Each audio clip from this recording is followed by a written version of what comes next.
ඉයට් pair කියලා තියෙනවා. ඉයට් pair. එතනින් පුතේ ඔයා ලියා ගන්න මං ඊළඟට කියවන්න දෙන්නම්. දැන් බෝඩ් එකේ මේවා ලිව්වට පස්සේ කීප දෙනෙක්ට කියවන්න දෙන්නම් දෙන්නෙක්ට හරි.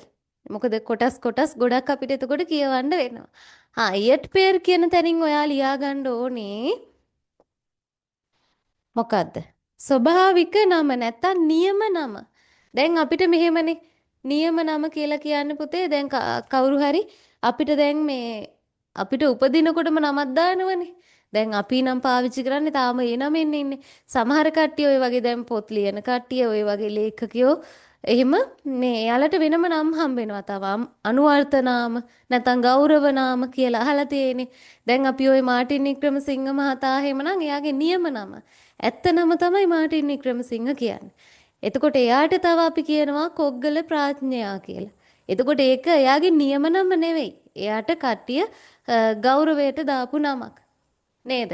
එතකොට ඒ වගේ අපි අහලා තියෙනවා සමහර රජවරුන්ට එහෙමත් අපි නම් අහලා තියෙනවනේ දැන් ඔය දෙවන පරාක්‍රම බාහු රජු. එතකොට එයාට කියලා තියෙනවා කලිකාල සාහිත්‍ය සර්වඥ පණ්ඩිත කියලා. එතකොට ඒ වගේ එක එක උපාධි නාම වෙන්න පුළුවන්, ගෞරව නාම වෙන්න පුළුවන්, නැත්නම් අනුවර්ථ නාම. ඒ විදිහට ගොඩාක් අය හඳුන්වලා තියෙනවා විවිධ නම් වලින්. ඒකයි මෙතන නියම නම කියලා කියන්නේ නැත්නම් ස්වභාවික නම කියන්නත් පුළුවන්. එයාට ඉපදෙනකොට දෙමව්පියෝ දාපු නම. ඊට පස්සේ හම්බෙච්ච නම් ඇත්ත නම නෙවෙයිනේ ඇත්තටම. දැන් ඔයාලගෙත් ඔය උප්පැන්නේ තියෙන නම වෙනස්. හැබැයි ගෙදරදී කතා කරන නම වෙනස්. ගෙදරදී කතා කරන්න මොන හරි නම් දානවා ගෙදරදී නේද? හැබැයි ඇත්ත නම වෙනස්නේ. ඒක තමයි මේ නියම නම කියලා කියන්නේ. එහෙනම් ඇත්තම නම යාගේ. මෙතනින් ලියා ගන්නකෝ අරහන් ඇතුලේ නියම නම කියලා. එතකොට මේක තමයි මේ පුද්ගලයාගේ ඇත්තම නම. ඒ කියන්නේ තව යාට ආරූඪ වෙච්ච නම් එයාට එයාව හඳුන්වන්න යොදපු නම් තව ඇති. ඒකයි.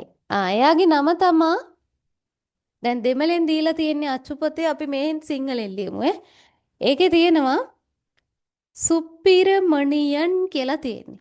ඒ කියන්නේ සුබ්‍රමණියන් කියලා. එහෙනම් ඔයා සිංහලෙන් ලියන්න මෙතනින් සුබ්‍රමණියන්.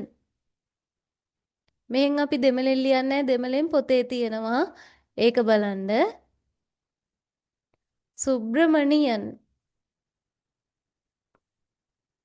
දෙමළ වල ওই රකාරාංශයක් එහෙම නැහැනේ.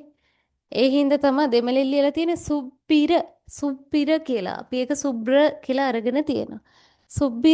සුප්පිරමණියම් සුබ්‍රමණියන් ඊළඟට වේරුපෙයර් කියන්නේ ඔන්න වෙනත් නම් වේරුපෙයර්.